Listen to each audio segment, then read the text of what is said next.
আসসালামু আলাইকুম, কেমন আছেন সবাই? আশা করি ভালোই আছেন। আজকে রান্না করলাম মুরগির বিরিয়ানি।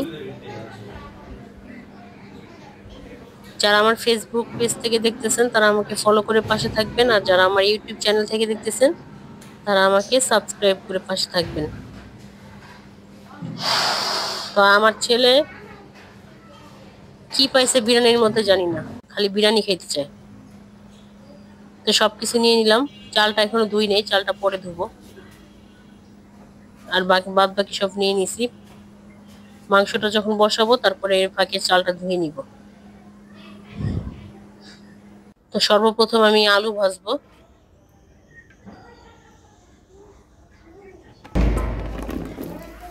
আলুটা ভেজে উঠিয়ে নিব, তারপর মাংসটা বসাবো। পেঁয়াজ দিয়ে দিব, আলু ভাজার তেলটাই দিয়ে দিলাম, আর একটু তেল অ্যাড করব।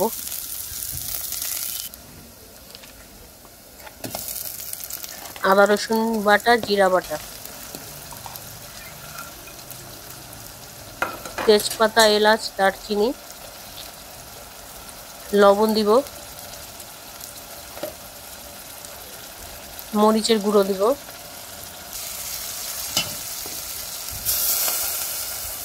গরম পানি দিব অল্প পরিমাণ, কাঁচামরিচ দিয়ে দিব। এটা হচ্ছে রাঁধুনি মশলা বিরিয়ানি। পরিমাণ মতো দিয়ে দিব টমেটো সস,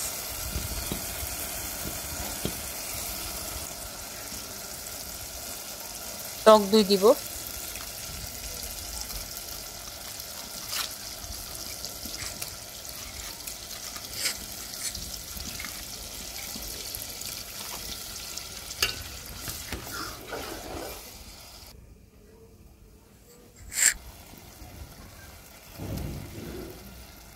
মাংসগুলো দিয়ে দিব, তারপর আলুও দিয়ে দিব।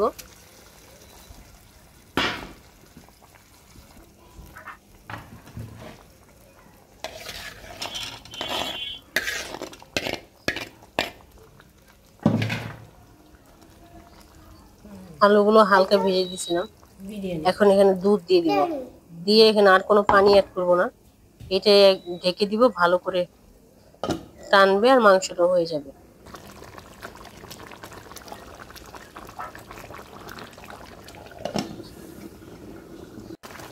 আমি এখানে যে ডানো গুঁড়া দুধটা গরম পানিতে গুলিয়ে নিছি। তোমার আমি কিনে দিব ছোট ছোট। মাংসটা হয়ে গেছে, নামিয়ে নিছি। এখন পোলাওর জন্য পেঁয়াজটা দিব। এর আগের বিরিয়ানিতে পোলাও যে বাগার দিছি সেটা পেঁয়াজ দিইনি, কারণ ওখানে পেঁয়াজ বাটাও দিছিলাম, আবার পেঁয়াজ কুচিও দিছিলাম। এই জন্য এখানে শুধু পেঁয়াজ কুচি দিছি। তো এখানে একটু পেঁয়াজ বেরেস্তার মতো করে ভেজে নিলাম, চালটা দিয়েও ভালো করে ভেজে নিলাম। এখন মাংসগুলো দিব। একটু ঝোল ঝোল রাখার কারণ হচ্ছে মাংসের সাথে মানে পোলার চালের সাথে যেন মাংসটা ভালো করে মিশে মশলাগুলো। এই যে একদম সুন্দরভাবে সব কিছু মিলে গেছে। এখন গরম পানি অ্যাড করবো পরিমাণ মতো।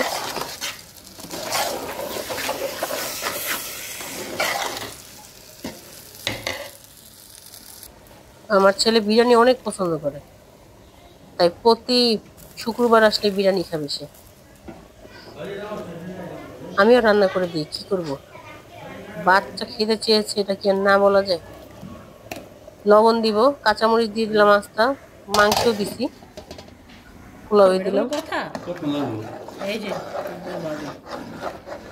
বলক চলে আসছে।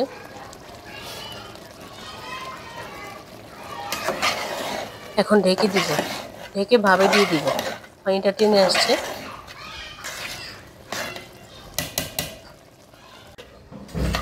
আজকে অনেক তাড়াহুড়া করে রাঁধতেছি, কারণ আমার হাজবেন্ড বাসার বাইরে যাবে কাজে। বলতেছে হয়নি, এখনো হয়নি। এই যে এখন নেড়ে চেড়ে দিচ্ছি।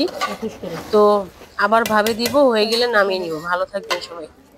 আসসালামু আলাইকুম।